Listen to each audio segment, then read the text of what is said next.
Sorry about the slap. Didn't mean to hurt you. Just stress. Give me your phone. I'm calling the chopper. I don't want to hear another word about it. He'll be there in 30 minutes, okay?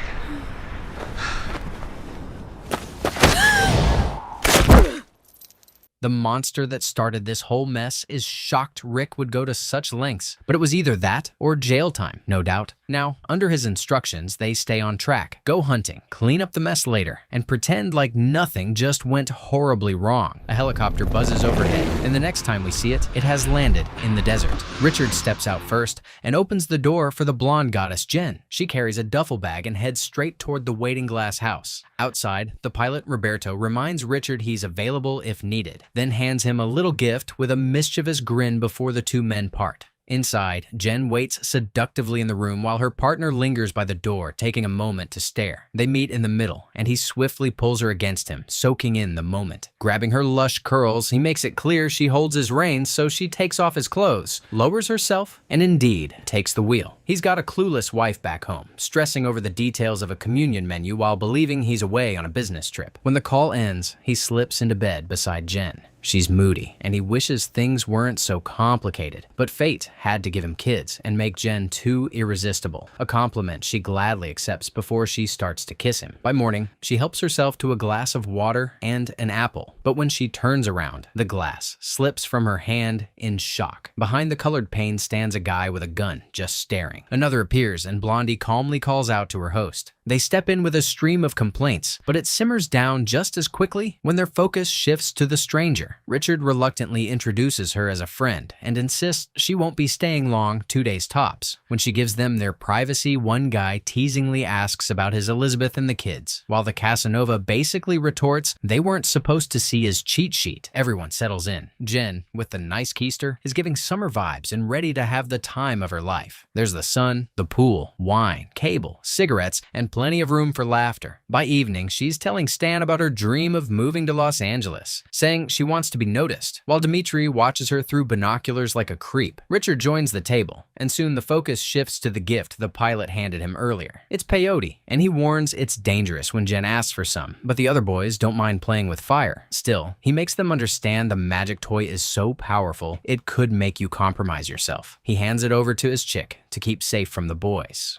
Indoors, she decides the best place to hide it is in the locket she wears. Then she turns on the music and steps out to put on a show. But since Rick insists on being a spoil and refuses a dance, her next target is Stan, who happily agrees. She starts grinding on him, swaying left and right, leaving the other two men as spectators. When her married boyfriend decides playtime is over, he hoists her over his shoulder, making her giggle while her dance partner grunts. By morning, her partner isn't in bed. She strolls out to the patio and finds Stan excited for her company, inviting her to dine with him. The previous night she talked about wanting to be noticed, but Stan's stares would make anyone change their mind. Dimitri's floating nearby with his face covered by a magazine, and his friend explains it's a nasty hangover, adding that dear Richard stepped out on an errand, something about passports. After failing to distract herself with her phone, she announces she'll go pack and bolts, leaving him with breakfast. She's peeled when Stan steals sight of her from the corner, and she jumps, trying to cover herself the moment she notices him, which makes him apologize. Still, he moves closer, wanting to keep the connection, hands her his card, and suggests they find time to get their groove on. But the second she says she's not sure that work might call, he scoffs and calls her bluff. With each question, he throws her way. He grows passive-aggressive, not liking that she's rejecting him. He cites last night, insisting things were different between them, but now she's acting weird. She pulls back to put distance between them, but he's not having it, pressing against her back and caging her in when she tries to run. She moves to stop him, but he's no gentleman. Dimitri barges in with a bag of food, sees her crying, but chooses to beat it after Stan gives him the option to either join them or stay. He closes the door and leaves his friend to make her scream in agony. Then, as if to drown out the noise, he turns on the TV and heads out for a swim while Jen bangs against the window.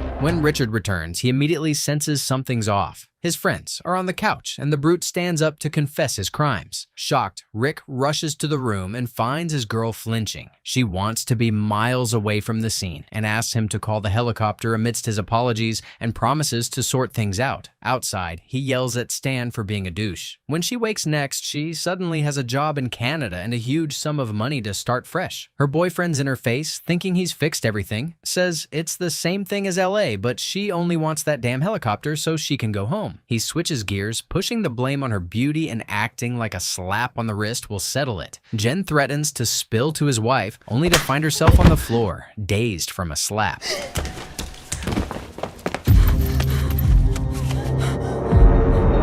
He'll be there in 30 minutes, okay?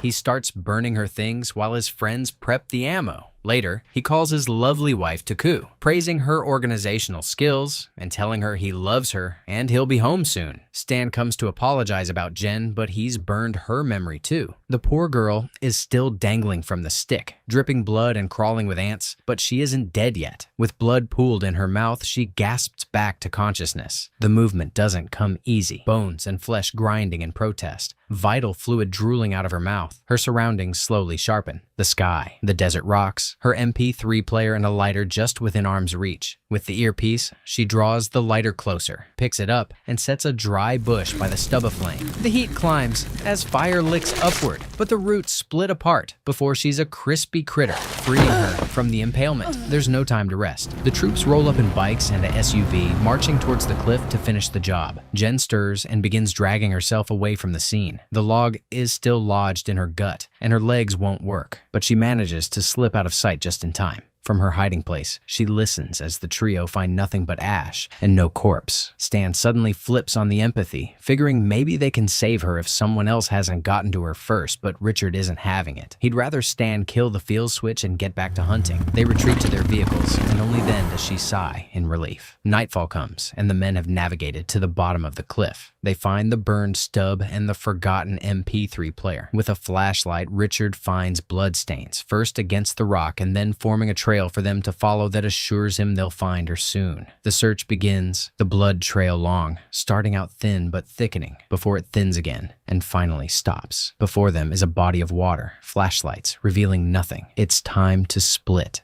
Dimitri and the murderer head in opposite directions, leaving Stan to decide. In his defense, two people in one direction is dumb, and she could come back, so he'll stay put. If that's a bother, then he can swap with Rick. They let him have his way. Head out with bikes, while he stays dead center with the Rover and its headlights blaring. Instead of standing around, he climbs into the car with his rifle and cools off, fastening the seatbelt just to kill the reminder alarm. Meanwhile, Jen is pushing through the water, ears pricked when the sound of motorbikes cuts through the night. Soaked and desperate, she quickens her pace. Dimitri cruises past but doesn't see her because she's underwater, resurfacing only when he's gone. Soon she's back on land, finding cover behind a heap of sand, interestingly right behind the mute, who's stopped to take a piss, his rifle just a stone's throw away. As stealthily as she can, she limps toward the rifle and manages to snatch it just in time, forcing him to turn and beg. She pulls the trigger, but it's empty, and in a heartbeat, he swaps it back and shoves her down. Now he can talk, yelling between a kick to her face that she's dumb enough to think he'd leave a loaded gun lying around. He tells the brute he's got her and will deal with her himself. Stan feels the air ease, less tense now, as Jen's summer pick strums from her forgotten MP3 player. Meanwhile, Dimitri's busy trying to drown her, the plan being to drag things out and torture her first. But she manages to swap his knife, and the next time he forces her head underwater, she drives it into him. The second jab sinks into his shoulder, and the last one straight through his eye. He thrashes and screams, but it doesn't last long. Once he's cold as ice, she shakily pulls the blade free and lets his body drift beneath the water. Now, the bike and his backpack are hers, but the fuel runs out and she's forced to continue on foot. She makes her way to a cave and sparks a fire with her trusted lighter before dumping out the contents of the bag. Just a few supplies, including a flashlight, a can of drink. She downs the drink, then tries to assess the wound, but even peeling her shirt is pure agony. Defeated, she collapses to the ground in tears. Then, she remembers the locket and takes the peyote out. It tastes awful, and she spits it into the sand before picking it back up and forcing it down her throat. As the effects begin to stir, she grabs the rifle and cycles the weapon. Soon, dramatic music rises. Maybe in her head, maybe not, and it leaves her on edge, hands clamped over her ears. A loud voice calls out for murder, sending a surge of energy through her. She cuts open the can with the blade, laying it flat like a map, then sterilizes the blade and nicks the squishy suit so the stick has more room to be pulled out. Once she pulls it out, blood gushes, but that's what the cut can is for. Sizzling with heat from the flames, she cauterizes the gaping hole, all without feeling a single twinge of pain, though she still collapses. Stan sleeps in his car until daybreak, woken by Richard slapping a bloody catch onto the windshield. Rick thinks to reach out to Dimitri, assuming he's also gone hunting. Stan steps out and stretches, then heads to the lake to take a piss, unnecessarily drowning a harmless spider in yellow juice. He's washing his face and stink pocket when his pal's body surfaces. Next thing he knows, he's in the water, screaming in shock before swimming away from the corpse. He vomits by the car while Rick watches, expressionless. Inside the car, he's yelling and punching the air in frustration, the blood from the game coating half of the visor. He finally decides to drag the corpse out after staring long enough, while the other guy talks to himself, trying to figure out how it all went wrong. With each ragged breath, the wiper smears the blood across the visor, the aircon fogging it just enough to melt away and clear it. Pokerface drags the corpse to shore and comes knocking on the window. When Stan rolls it down, he's told to put up the aircon, too unenvironmental for Rick's taste. Plus, his help is needed with the body. He storms out to play the blame game, but Jen's ex isn't having it. Together, they swing Dimitri's body back into the water. The story will be that the dead guy got careless while hunting, despite warnings from his friends. Just when it seems everything's done and dusted, Richard swings at Stan and the guy collapses, wincing from a broken and bloody noise. The attacker then gets on his bike and starts to drive off, while Stan is left whining, and with the car. Both vehicles storm through the desert with purpose, while Jen is still in the cave. She jolts out of sleep and finds the design from the can has branded her. Now's got a makeshift tattoo of an eagle with the word beer scribbled on top. She gathers her ammo and heads for the opening when that psycho blocks her view with a rifle of his own and blows off her noggin.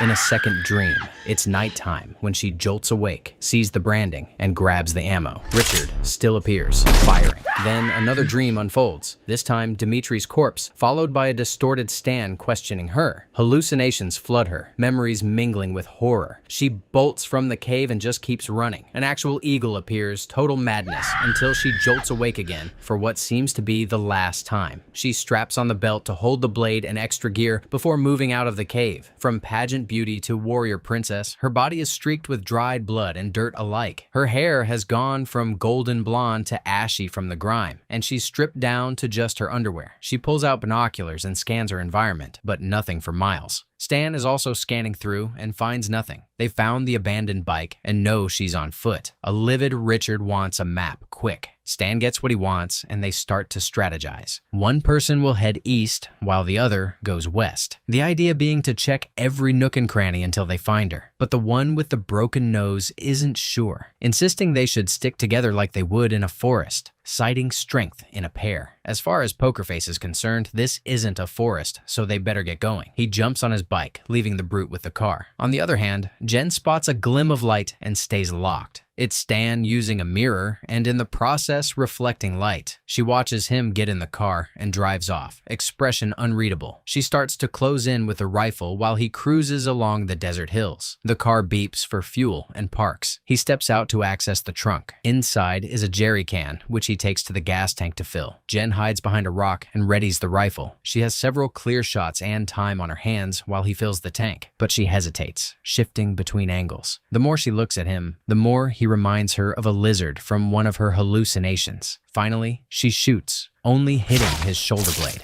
The recoil sends her to the ground, ears ringing. By the time she regains her footing, he's nowhere in sight, and she's left frantically scanning for him, her grip far from steady. She draws closer still, but there's still no sight of him. Just the abandoned car and splatter of blood from where she shot him. The front hood has a handprint, and onward is a trail of life juice. Stan is limping ahead, clothes soaked and eyes wide. He throws several glances back, as if expecting her to pop out of nowhere, and maybe she will, because she's yet to derail from his tail. At some point, he takes off a shoe and uses the sock to gauge the bleeding in his shoulder. She finds the discarded shoe and keeps moving. She has no idea that Stan has the upper hand, perched like an eagle on a hill while she wanders below. He readies the gun, but his shoulder proves a hindrance, making him grunt. With shaky hands, he fires, and the bullet slices off a chunk of her ear. Crying, ears ringing from what's left, she scrambles to her feet and retrieves her stick boom, hurrying along. The shots that follow are muffled, but none hit her, even as he trails behind. To slow him down, she smashes the flashlight against a rock, leaving shards of glass. He falls into the trap, one shard carving a canyon-sized gash in the sole of his foot.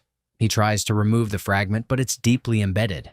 Every move causes him to lose more Ruby River and sends waves of pain through him. At one point, he wipes his face in frustration, smearing it with blood. Panting and cradling his foot, he tries again with sheer determination. Holding back, screams. When he finally pulls out the teeny-weeny piece, victory has him laughing before he throws it on the floor like it's touchdown. The leg's practically useless, but he still makes it to the car and tosses the firearm into a corner. The car needs a pedal start, as just the key won't suffice. He forces himself to push the accelerator, though that's the bad foot, and it stings like crazy. The engine roars, and now both him and the vehicle are fueled by adrenaline as he speeds off, hooting. Jen is in his path, exhausted from all the running. She takes a stance and times him. As he turbo trots like a menace, she shoots. Once, twice, misses. Looks like she's about to get smitten when the next round is a bullseye, and she ducks just as the Rover skids past before coming to a stop. When she opens the door, the corpse falls out. Richard is on the walkie-talkie trying to reach out to Stan. She zooms off while the last man standing is back at base. All alone, he sits by his bike and waits, still calling out to his friend. At some point, he must have realized he's cooked and starts screaming in frustration, kicking at the sand. He then decides to put his helmet on and get back on his bike. The sun's down, but he's still moving in circles. Then morning comes, and he's back at his crib, dives headfirst into the pool before collapsing on the floor, coughing. Indoors, he takes a breather on the couch. Ever calculative, he calls Roberto and lies that the others had urgent matters, so he dropped them at the airport, cutting their hunting fun short. Now, he needs the aviator and that chopper to come pick him up, and Roberto says he'll be there in half an hour. He's a mess of dirt and thoughts, starting to pull off his gear but keeping the peace by his side. Like a zombie, he shuffles to the bathroom and lets the water run. A sudden sound interrupts shower time, but the peace is with him, so he aims at the door, waiting steadily for the intruder. When no one barges in, he goes looking, high, on alert, not caring that he's in his birthday suit. After checking the entire house, he steps out onto the patio and finally lets his guard down. There's a toy car in the pool, which he pulls out before walking the rim of the pool, still quite vigilant. Finding nothing, he returns to his crib and settles onto the couch, but only for a second, because the TV suddenly turns on with an advert. Jen shows up the same way Stan once did, behind the colorful pane, silent, but she's armed, blood boiling, while Richard just stares